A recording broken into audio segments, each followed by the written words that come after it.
ಈ ಜಾಗವನ್ನು ನೀವು ಸೇಲ್ ಡೀಡ್ ಮಾಡಿದಿರಲ್ಲ, ಈ ಹರಿಕತೆ ನಿಮ್ಮ ಹರಿಕತೆಗಳೆಲ್ಲ ಯಾರು ಕೂಡ ಕೇಳೋದಿಲ್ಲ. ಜನರಿಗೆ ಗೊತ್ತಿದೆ ನಿಮ್ಮ ಹರಿಕತೆಗಳು, ನಿಮ್ಮ ಆಟೋಟಗಳು ಎಲ್ಲ ಕೂಡ ಜನರಿಗೆ ಗೊತ್ತಿದೆ.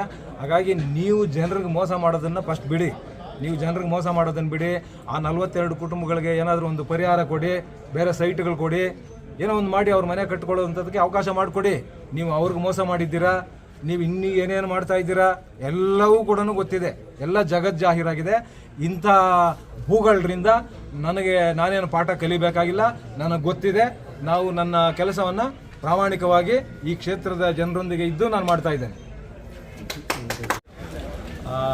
ನಮ್ಮ ಕ್ಷೇತ್ರದ ಶಾಸಕರು ಮತ್ತು ಜಿಲ್ಲಾ ಉಸ್ತುವಾರಿ ಸಚಿವರು ಕಳೆದ ವಾರ ವಿನೋಬ್ ಕಾಲೋನಿಯಲ್ಲಿ ಸಮುದಾಯ ಭವನದ ಶಂಕುಸ್ಥಾಪನೆಯಲ್ಲಿ ಭಾಳಷ್ಟು ಮಾತನಾಡಿದ್ದಾರೆ.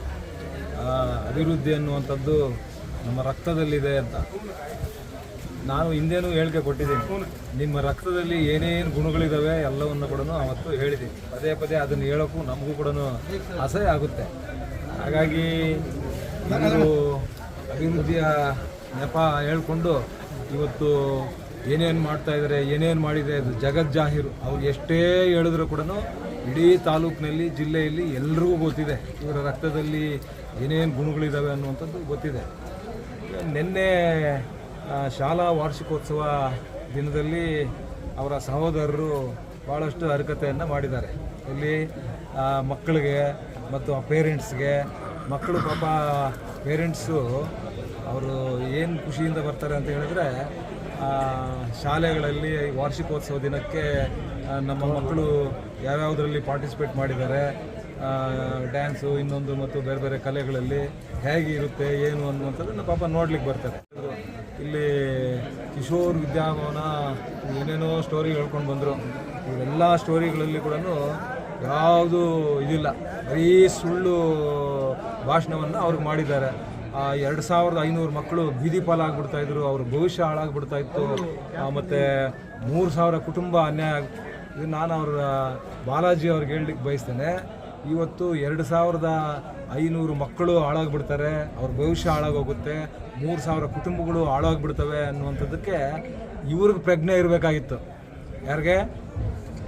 ಈ ಮಂತ್ರಿಗಳು, ಸಹೋದರರು, ಇವ್ರ ಕುಟುಂಬಕ್ಕೆ ಪ್ರಜ್ಞೆ ಇರಬೇಕಾಗಿತ್ತು. ಏನಂತ, ಇದು ನಾವು ಕೊಂಡ್ಕೊಂಡಿರೋ ಜಮೀನಲ್ಲ, ಇದು ಸರ್ಕಾರಿ ತೋಪು, ಇಲ್ಲಿ ಶಾಲೆ ನಡೆಸ್ತಾ ಇದ್ದೀವಿ, ಇಲ್ಲಿ ಏನಾದರೂ ನಾಳೆ ಬೆಳಗ್ಗೆ ತೊಂದರೆ ಆದರೆ ಆ ಮಕ್ಕಳ ಭವಿಷ್ಯಕ್ಕೆ ಅನ್ಯಾಯ ಆಗುತ್ತೆ, ಆ ಕುಟುಂಬಗಳೆಲ್ಲ ಬೀದಿ ಪಾಲಾಗ್ಬಿಡ್ತಾರೆ ಅನ್ನುವಂಥದ್ದನ್ನು ಇವರು ಅರ್ಥ ಮಾಡ್ಕೊಬೇಕಾಗಿತ್ತು. ಆ ಪ್ರಜ್ಞೆ ಇವ್ರಿಗಿರಬೇಕಾಗಿತ್ತು, ನಮಗಲ್ಲ.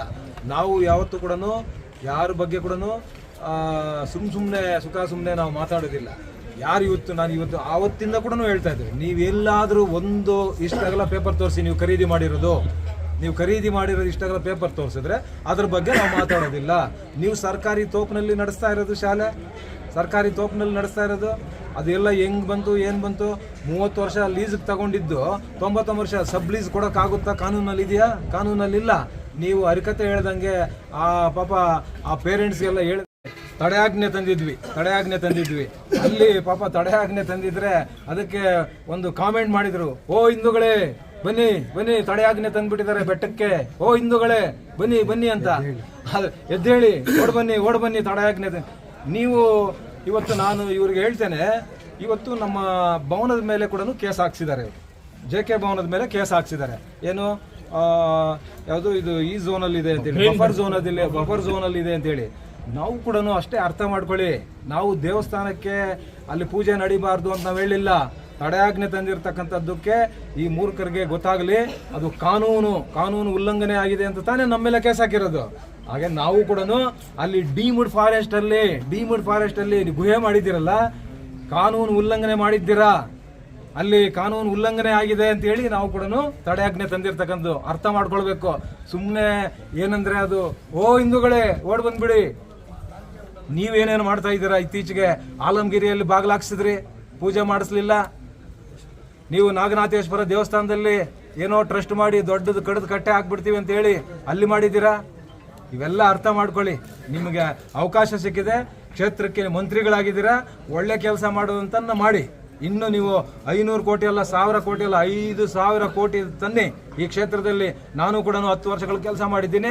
ಈ ಕ್ಷೇತ್ರದ ಜನರಿಗೆ ಒಳ್ಳೆಯದಾಗಲಿ. ಅದು ಬಿಟ್ಬಿಟ್ಟು ಸುಮ್ಮನೆ ಏನು ಹರಿಕತೆ ಹೇಳಿದ್ರೆ ಯಾರೂ ಕೇಳೋರಿಲ್ಲ. ಈ ಕ್ಷೇತ್ರದಲ್ಲಿ ನೀವೇನು ಅನ್ನುವಂಥದ್ದು ಈ ಕ್ಷೇತ್ರದ ಜನರಿಗೆ ಗೊತ್ತಿದೆ. ಯಾರು ಇವರೇನು, ಇವ್ರು ನುಂಗಣ್ಣರು ಅನ್ನೋದು ಗೊತ್ತಿದೆ ಅವ್ರಿಗೆ. ಅದರಿಂದ ನಾನು ಇವ್ರಿಗೆ ಹೇಳಲಿಕ್ಕೆ ಇವತ್ತು 2500 ಮಕ್ಕಳು ಮತ್ತು 3000 ಕುಟುಂಬಗಳು ಅಂತ ಹೇಳಿದಾರಲ್ಲ, ನಿಮಗೇನಾದರೂ ಮಾನ ಮರ್ಯಾದೆ ಇದ್ದರೆ ಇವತ್ತು ಈ ಕ್ಷೇತ್ರದಲ್ಲಿ 15,000 ಕುಟುಂಬಗಳು, ಒಕ್ಕಲಿಗರ ಕುಟುಂಬಗಳಿದ್ದಾವೆ. ಆ ಒಕ್ಕಲಿಗರ ಆಸ್ತಿನ ಹಾಕ್ಕೊಂಡಿದ್ದೀರಲ್ಲ ನೀವು, ನಿಮ್ಮ ತಾತನ ಹೆಸರಲ್ಲಿ ಇಟ್ಕೊಂಡು ಕಲ್ಯಾಣ ಮಂಟಪ ನಡೆಸ್ತಾ ಇದ್ದೀರಲ್ಲ. ಪಾಪ ಇತ್ತೀಚೆಗೆ ಎಲ್ಲೋ ಒಂದು ಕಡೆ ಹೇಳಿದ್ದಾರೆ ಅಲ್ಲಿ ಮಾಲ್ ಕಟ್ತೀವಿ ಅಂತ. ನಿಮಗೆ ಮಾನ ಮರ್ಯಾದೆ ಇದ್ದರೆ 15,000 ಕುಟುಂಬಗಳು ಒಕ್ಕಲಿಗರ ಸೇರ್ಬೇಕಾಗಿರ್ತಕ್ಕಂಥ ಜಮೀನು, ಆ ಜಮೀನನ್ನು ನೀವು ಮಾಲ್ ಕಟ್ಟೋದು ಇನ್ನೊಂದು ಕಟ್ಟೋದು ನೀವೆಲ್ಲಾದರೂ ಖರೀದಿ ಮಾಡಿದರೆ ನೀವು ಕಟ್ಕೊಳ್ಳಿ. ಅದು ಒಕ್ಕಲಿಗರ ಸಮುದಾಯಕ್ಕೆ ಸೇರ್ಬೇಕಾಗಿರ್ತಕ್ಕಂಥ ಜಮೀನು, ಗೊತ್ತಾಯ್ತಾ? ಅದಕ್ಕೆ ನೀವು ಆ ಜಾಗವನ್ನು ಈ ಕ್ಷೇತ್ರದಲ್ಲಿರ್ತಕ್ಕಂಥ 15,000 ಕುಟುಂಬಗಳು ಒಕ್ಕಲಿಗರೇನಿದ್ದಾರೆ ಅವ್ರಿಗೆ ಬಿಟ್ಬಿಡಿ. ನಿಮ್ಗೇನಾದರೂ ಮಾನ ಮರ್ಯಾದೆ ಇದ್ದರೆ ಬಹುಶಃ ಅವರು ಒಕ್ಕಲಿಗರ ಕುಟುಂಬಗಳಲ್ಲಿ ತೀರ್ಮಾನ ಮಾಡ್ಕೊಂಡಿದ್ದಾರೆ. ಇವರು ನುಂಗಣ್ಣರು, ಇವ್ರಿಗೆ ಮಾನ ಮರ್ಯಾದೆ ಇಲ್ಲ, ಇವ್ರಿಗೆ ಎಷ್ಟು ಹೇಳಿದ್ರು ಕೂಡ ಅದು ಜನರಿಗೆ ಅರ್ಥ ಆಗಿದೆ. ಇವ್ರ ಯೋಗ್ಯತೆಗೆ ಅಲ್ಲಿ ಹುಲ್ಬನ್ನಿ ಕರಾಬಲ್ಲಿ 42 ಕುಟುಂಬಗಳು ಬೀದಿ ಪಾಲಾಗಿಲ್ವಾ, ಕಣ್ಣಿಗೆ ಕಾಣಿಸಿಲ್ವಾ? ನಾವು ಆವತ್ತಿಂದ 10 ವರ್ಷಗಳಿಂದ ಆರೋಪ ಮಾಡ್ತಾ ಇದ್ದೀವಿ. ಇವತ್ತುವರೆಗೂ ಕೂಡ ಅದರಲ್ಲಿ ಇರ್ತಕ್ಕಂಥ 42 ಕುಟುಂಬಗಳಿಗೆ ಇವತ್ತೇನಾದರೂ ನೀವು ಒಂದು ಪರಿಹಾರ ಕೊಟ್ಟಿದ್ದೀರಾ, ಅಥವಾ ಬೇರೆ ಆಲ್ಟರ್ನೇಟ್ ನಿವೇಶನ ಕೊಟ್ಟಿದ್ದೀರಾ, ಅಥವಾ ಅವ್ರಿಗೆ ಹಣ ಹಿಂದಿರುಗಿಸಿದ್ದೀರಾ? ಪ್ರತಿಯೊಬ್ಬ ಕುಟುಂಬದಲ್ಲಿ ಪ್ರತಿಯೊಬ್ಬರಿಗೂ ಕೂಡ ಮನೆ ಕಟ್ಟಬೇಕು, ಬದುಕಬೇಕು ಆಸೆ ಇರುತ್ತೆ. ಆದರೆ ಇವತ್ತು ಆ ಹುಲ್ಬನ್ನಿ ಕರಾಬಲ್ಲಿ ನೀವು